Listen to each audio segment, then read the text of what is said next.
$5 booster pack versus $500 booster pack. Let's compare.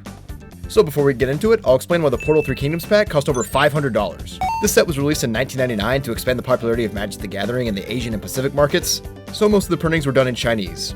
But a very limited English printing was done for Australia and New Zealand, but they're so rare that you might not even find them on eBay at any given time. It took me over a month to find this pack. But before we open it, I also have a $25 pack, a $50 pack, a $75 pack, and a $100 pack that we're all going to compare. We're going to start with the Spider-Man Play Booster, which was just released a couple weeks ago. The only major good card we can get out of this Play Booster is the Soul Stone, which goes for about 50 bucks. So let's hope for that. Here we go.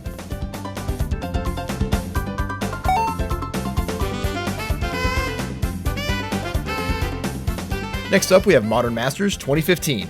This set was the only one that featured these cardboard packs, which are pretty unpopular, but I actually like them a lot. But regardless, we're hoping to see a Mox Opal, which costs $160, or Eye of Ugin, which is at 50 bucks. So let's see.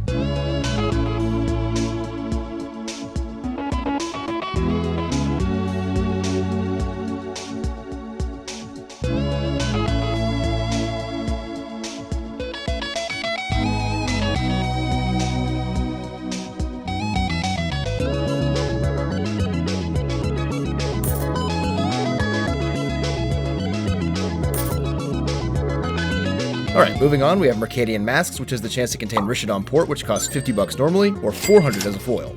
Then there's also Food Chain at 30. Oh. Wow.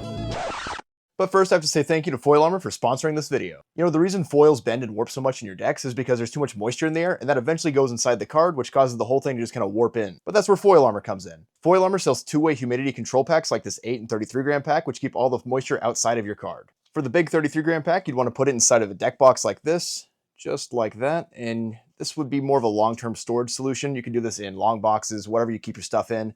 Deck boxes, if you have foils in there that you want to keep nice and crisp, and you just store it like that, and they last for quite a while. And for the smaller 8 gram packs, let's use this one that we just pulled as an example. You can see it's already kind of bent just naturally out of the box there. But the way we fix that is by putting it directly into an airtight bag like this. It can be in a sleeve as well as you're doing this, it doesn't really matter. And then we're going to slip it in there, right on the back of it, just like so. You want to keep this in here like this for like 3 or 4 days. Sometimes it goes faster, sometimes it takes longer. It just depends on how bad it is. Foil Armor really is targeted towards cards, unlike other dehumidifier pouches. So if you want to pick up some of your own, go to foilarmor.com and insert code OMEX15 for 15% off your order.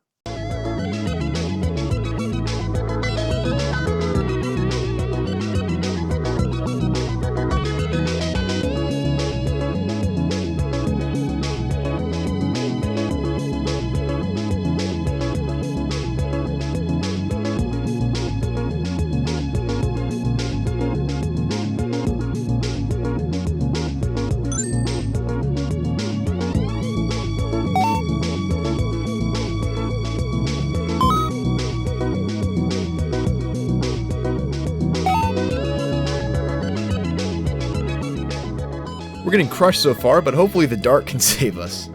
Anyways, this set came out in 1994, and the top pulls are Goblin Wizard at 80 and the original Blood Moon at 65. Although City of Shadows is making its way up there now too. Should also mention though, there is a chance we get 0 rares at all. There are only 8 cards in here, and about 2 uncommons I think are guaranteed. I guess we'll see though. Whoa, that's a funky print dot. Oh my god. Okay, whatever. Here we go.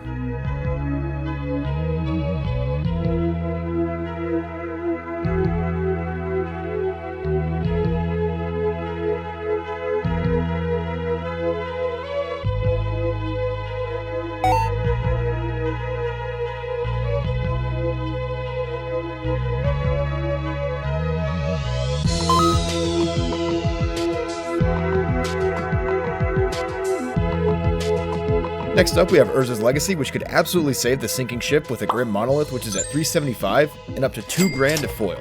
But since this is one of the first sets with foils, there are many that could save us. But as far as non-foils go, Deranged Hermit is the second highest at 50 bucks. This could be it. And it's kind of sticking out like a foil on the back there, the rare. Can only hope. Here we go.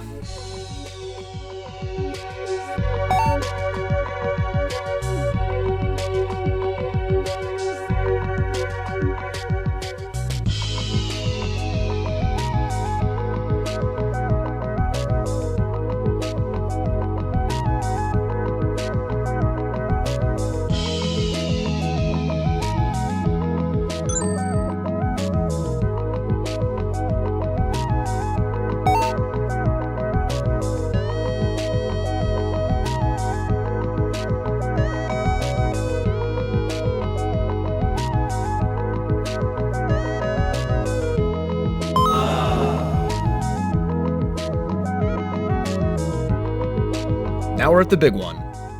Portal 3 Kingdoms probably is the most unique set that has ever been released.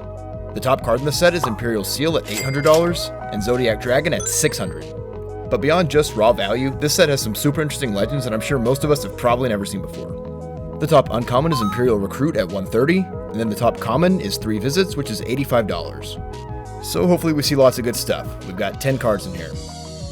Here we go.